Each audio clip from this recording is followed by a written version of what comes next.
جاوید صاحب ایک last question ہے، اور یہ تھوڑا سا ٹیکنیکل اس سینس میں ہے کہ جیسے اداکاری کے ہی اس فن کو لے لیں، ایسا ہوتا ہے بعض دفعہ کہ اداکاری میں دو لوگ ہیں، میاں بیوی کا کردار بھی ادا کر رہے ہیں اور وہ حقیقی زندگی میں بھی میاں بیوی ہیں، لیکن ڈرامے کے ایک سین میں اس شوہر نے اپنی بیوی کو طلاق دے دی، تو کیا حقیقی زندگی میں وہ طلاق واقع ہو جائے گی؟ ایک سوال۔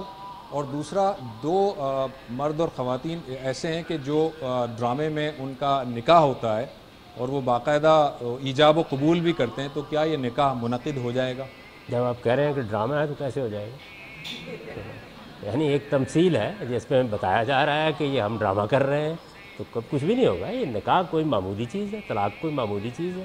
یعنی آپ نکاح کرتے ہیں، باقاعدہ پہلے ایجاب و قبول ہوتا ہے، اس کے بہت سے مراحل ہیں، اس میں ساری دنیا شریک ہوتی ہے، تو وہ ایک سنجیدہ معاملہ ہے۔ جب ایک چیز ہے ہی ڈرامہ، تو اس پر خواہ مخواہ فتویٰ لگانے کی کیا ضرورت ہے؟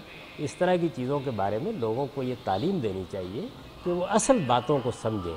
اور وہ میں نے آپ سے عرض کر دیا کہ قرآن مجید کا بیان بالکل جامع اور مانع ہے۔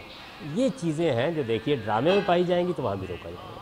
یعنی آپ ڈرامے میں بھی ڈرامے کے طور پر شرک نہیں کر سکتے، یعنی وہ ایک ایسی چیز ہے کہ جس کو ہر حال میں ممنوع کیا جائے گا۔ آپ یہ نہیں کر سکتے کہ یہ تو ایک ڈرامہ ہے اس لیے کوئی حرج نہیں کہ اس میں فواہش کی ترغیب دے دی جائے، یہ نہیں ہو سکتا۔ لیکن یہ تو آپ جانتے ہیں کہ ڈرامہ ہے، اس وجہ سے نہ یہاں طلاق ہوتی ہے اس کے نتیجے میں، نہ نکاح۔